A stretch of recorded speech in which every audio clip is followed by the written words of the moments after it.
Kagaya nga ng, binanggit ko kanina dun sa previous na video, napakahalaga na hindi lang yung, sarili mo ang iniintindi mo. Ganun ang, sinasabi ni Adler, eh, na papunta tayo dun sa pagiging socially useful. So, para kay Adler, yung social interest napakahalaga ng konsepto na 'to. While Freud's theory is largely intrapsychic, nandun sa inner conflict mo, 'no? Si Adler hindi. Sabi niya, hindi yan intracyclic or si intrapsychic. Sabi niya, meron tayong tinatawag na Gemeinschaftsgefühl. He proposed social interest na dapat meron tayong ganon. Hindi lang pansarili kundi iniisip natin ng ibang mga tao. That should be the core marker of psychological health.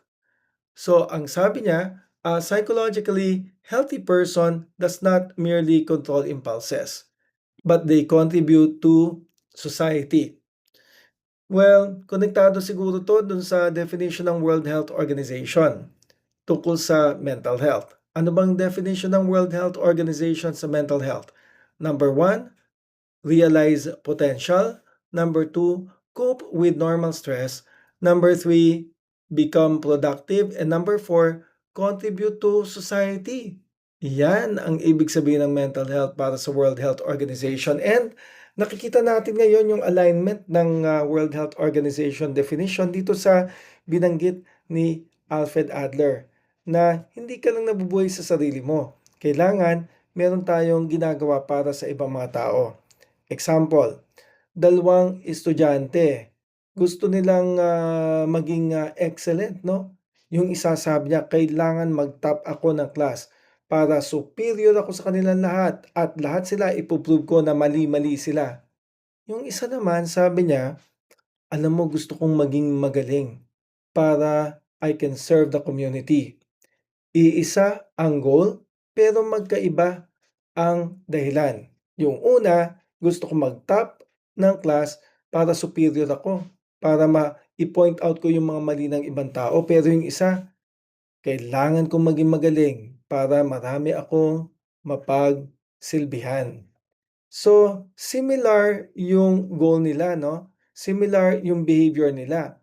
Strive for excellence. Pero magkaiba ang meaning nila. So ikaw, ang tanong ko sa inyong lahat, bakit kayo nagsusumikap? Para kanino yan?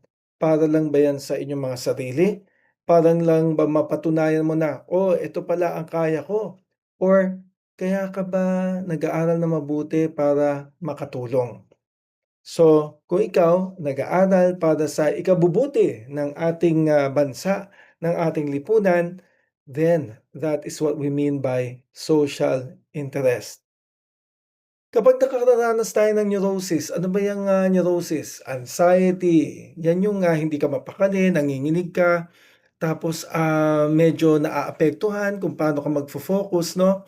Yan ang nade-develop kapag yung feelings of inferiority mo ay matindi, malalim. Kaya ngayon ikaw mag-o-overcompensation ka.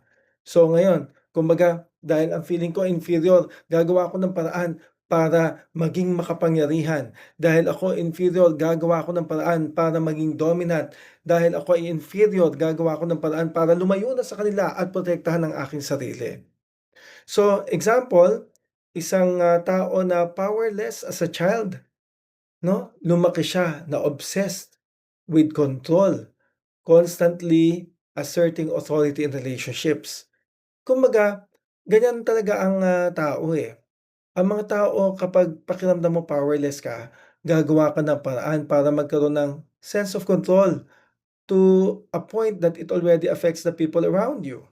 Minsan may mga taong ganyan, eh. Dahil powerless ako nung bata ako, kailangan paglaki ko maging powerful ako.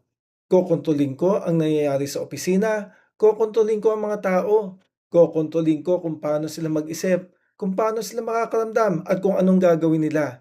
Kaya in the end, ang nangyayari, authoritative sa trabaho, sa bahay, sa relationships. Kayo, 'pag nakakaramdam kayo ng rejection, anong ginagawa ninyo?